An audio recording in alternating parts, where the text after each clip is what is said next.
Everyone good morning मेरे प्यारे बच्चों। जीडीएस कैंपस में आपका स्वागत है।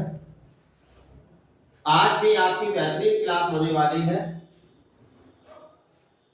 आज आपका ऐसा मैं एक क्वेश्चन आपको बताने वाला हूं जो 2026 वाले यूपी बोर्ड एग्जाम में आपका 100% आने वाला क्वेश्चन है। इससे पहले मैं आपको 2 लाइन कहूंगा और 2 लाइनें मेरी क्या है। खुद को इतना कामयाब बनाओ कि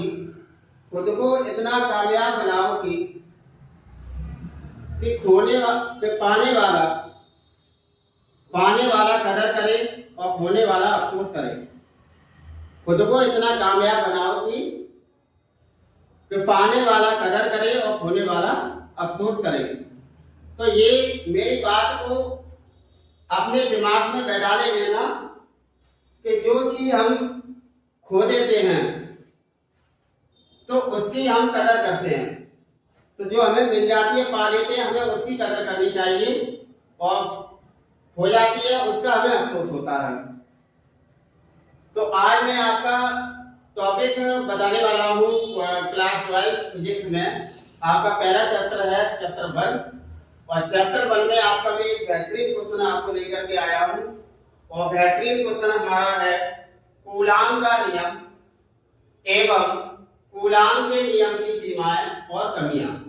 ये क्वेश्चन देखिए आपका सन 2020, 21, 22, 23, 24, 25 और 2026 में भी ये क्वेश्चन आपका आने वाला है, और 3 नंबर का आपका ये क्वेश्चन पूछा जाता है। तो क्या है हमारा क्वेश्चन, कूलाम का नियम एवं कूलाम के नियम की सीमा है। तो कूलाम का आपको यहाँ पर परिभाषा देनी है और उसकी सीमा और कमियां इनके बताई है, क्या कमियां इनकी रही थी और क्या है इसकी सीमाएं हैं। तो कूलाम के नियम के अनुसार दो बिंदु आवेश, कूलाम के नियम के अनुसार दो बिंदु आवेशों के मध्य लगने वाला आकर्षण या प्रतिकर्षण बल उनके गुणनफल की उनके आवेशों के गुणनफल के समानुपाती होता है। उनके आवेशों के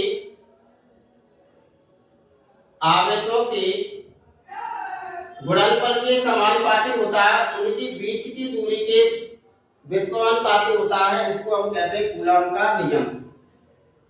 जैसे ये आपका 2 आवेश है, यहाँ पर कोई आपके 2 आवेश रखे गए Q1 और Q2।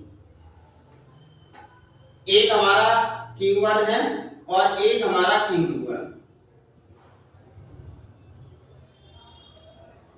और इनके बीच में हमारा क्या है, आकर्षण और प्रतिकर्षण बल लग रहा है। यहाँ आकर्षण और इनके बीच में इधर से ये हमारा लगा रहा है, इधर से ये हमारा लगा रहा है। तो आकर्षण और प्रतिकर्षण दोनों आवेशों के बीच में आकर्षण और प्रतिकर्षण बल है। इनके आवेशों के गुणनफल, ये दोनों आवेशों के गुणनफल के समानुपाती और इनकी दोनों आवेशों के बीच की दूरी के वर्ग के व्युत्क्रमानुपाती हमारा होता है कूलाम का नियम। तो F समानुपाती हमने लिया है Q1 into Q2। तो हमारे 2 आवेश है, एक Q1 है और एक आपका Q2 है। ये हमारा प्लस, ये हमारा माइनस। तो हमारे 2 आवेश आ गए, F समानुपाती का चिन्ह और Q1 into Q2 ये हमारा आ गया, और F इनके बीच की, इन दोनों आवेशों की समानुपाती और इनके दोनों आवेशों के बीच की दूरी के वर्ग के व्युत्क्रमानुपाती। तो हमारा 1/r², व्युत्क्रमानुपाती बोला है इसलिए हमें बटे में लेना है 1/r² F के बराबर, और दोनों को हम यहाँ पर मिला करके हमारा बनता है F अनुक्रमानुपाती Q1 into Q2 बटे r²। अब ये हमारा नियतांक है, इसको हम जब हटाएंगे चिन्ह को तो हम लगाएंगे 1/4 pi epsilon not 0 k, 1/4 pi epsilon not 0 k, और Q1 into Q2 बटे r² आपका है। तो अब ये जब परावैद्युतांक के बाह्य या निर्वात में होता है तब इसकी वैल्यू हमारी होती है 1, k = 1। तो यहाँ पर k = 1 रखेंगे तो k का मान हम जब 1 रखेंगे तो 1/4 पाई एप्सिलॉन नॉट 0 रह जाएगा, k का मान हट जाएगा। के का मान 1 हो गया तो के यहाँ से हट जाएगा, Q1 इंटू Q2 बटे आर स्क्वायर न्यूटन। बल का जो मात्रक होता है वो न्यूटन होता है। जहां हमने बताया कि 1/4 पाई एप्सिलॉन 0 का मान हमारा 9 इंटू 10⁹ न्यूटन मीटर स्क्वायर प्रति कूलम स्क्वायर होता है, और एप्सिलॉन 0 आपका यहाँ पर आ रहा है तो इसका मान होता है 8.85 इंटू 10⁻⁻12। तो इस प्रकार से ये आपका कूलम का नियम था।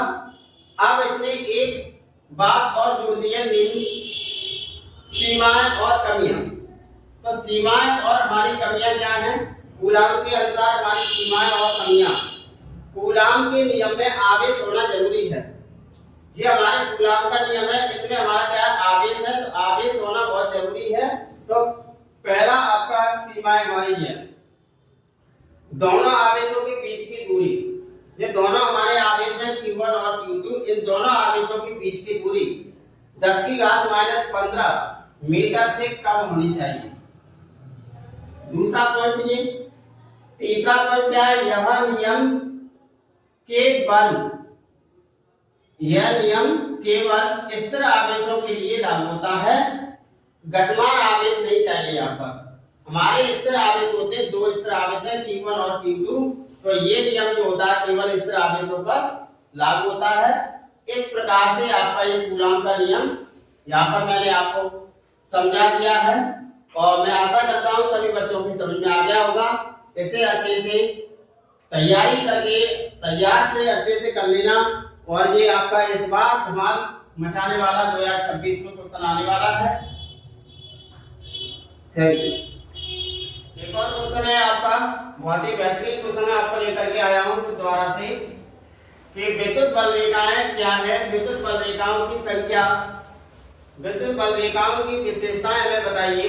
तो ये भी आपका क्वेश्चन 2024 और 2025 में आपका 2 नंबर का आपको क्वेश्चन ये आता है, बोर्ड एग्जाम में पूछा गया है काफी बार, और 2024 2025 ये आपका पूछा गया, संगणक लिख भी दिए, बहुत ही बेहतरीन आपका क्वेश्चन है। तो आइए बच्चों देखेंगे कि विद्युत क्षेत्र में स्थित कोई भी आपका विद्युत क्षेत्र है, जैसे आपका ये विद्युत क्षेत्र है और एकांक धन आवेश, एक आवेश है, इस पर विद्युत क्षेत्र है, एक आवेश है, और एक आवेश जिस पथ पर क्या कर रहा है? गमन कर रहा है। गमन कर रहा है मतलब चल रहा है, और गमन करता उसी पथ पर, उसी पथ को हम कहते हैं, उसी पथ की रेखाओं को हम कहते हैं विद्युत बल रेखाएं। उसी पथ की रेखाओं को हम कहते हैं विद्युत बल रेखाएं। इनकी विशेषताएं हमारी क्या होती हैं? एक हमने और जुड़ा गया है इसमें विशेषताएं, और आपको बतानी है कि विशेषताएं हमारी क्या है। तो विशेषताएं हमारी विद्युत बल रेखाएं खुले वक्र बनाती हैं। जो हमारी विद्युत बल रेखा है, जो हमारे खुले वक्र हमारी बना रही है, ये खुल रही है हमारी। तो पहला पॉइंट यहाँ से आपका क्लियर होता है कि ये हमारी विद्युत बल रेखाएं हैं, और वो कैसा वक्र बनाती है? खुला वक्र बनाती है। जहां दूसरा पॉइंट हमारा है, जहां बल रेखाओं की संख्या अधिक होती है वहां विद्युत क्षेत्र की तीव्रता भी अधिक होगी। जितनी विद्युत बल रेखाओं की संख्या ज्यादा होगी, अधिक होगी, उतनी आपकी विद्युत क्षेत्र की तीव्रता भी अधिक होती है। तीसरा पॉइंट आपका क्या है? विद्युत बल रेखाएं लंबवत आकर्षण या प्रतिकर्षण करती हैं। विद्युत बल रेखाएं होती हैं वो लंबवत आकर्षण व प्रतिकर्षण हमारी करती हैं। तो आकर्षण प्रतिकर्षण का मतलब ये होता है आ रही है और जा रही है। आकर्षण का मतलब अपनी तरफ आकर्षित करना, और प्रतिकर्षण मतलब अपनी तरफ से दूर जाना। तो ये हमारा आकर्षण और प्रतिकर्षण हमारी करती है। चौथा पॉइंट आपका क्या है? विद्युत बल रेखाएं एक दूसरे को प्रतिच्छेदित नहीं करती हैं। इनका मतलब यह है हमारी विद्युत बल रेखाएं जो होती है वो एक दूसरे को कभी नहीं काटती हैं, एक दूसरे के ऊपर से होकर के नहीं जाती हैं, मतलब प्रतिच्छेदित नहीं करती हैं। इसका मतलब आपका ये होता है। तो आशा करता हूँ आपके समझ में आ गया होगा। सभी अच्छे से इसे तैयार कर लेना। एक मैंने आपका फर्स्ट क्वेश्चन मैंने आपका कूलम का नियम और सीमाएं और कमियां उसके बारे में आपको क्वेश्चन बताया था, वो भी आपका 3 नंबर का क्वेश्चन पूछा जाता है। और सेकंड क्वेश्चन आपका विद्युत बल रेखाएं क्या है, विद्युत रेखाओं की संख्या विशेषता बताइए। 2024 2025 ये भी आपका 2 नंबर का क्वेश्चन पूछा जाता है। और मिलते हैं हम अगले नेक्स्ट वीडियो में। आप सब्सक्राइब कर लें, लाइक कर दें और आगे वीडियो कल आपको फिर मिलते हैं अगले वीडियो में। Thank you.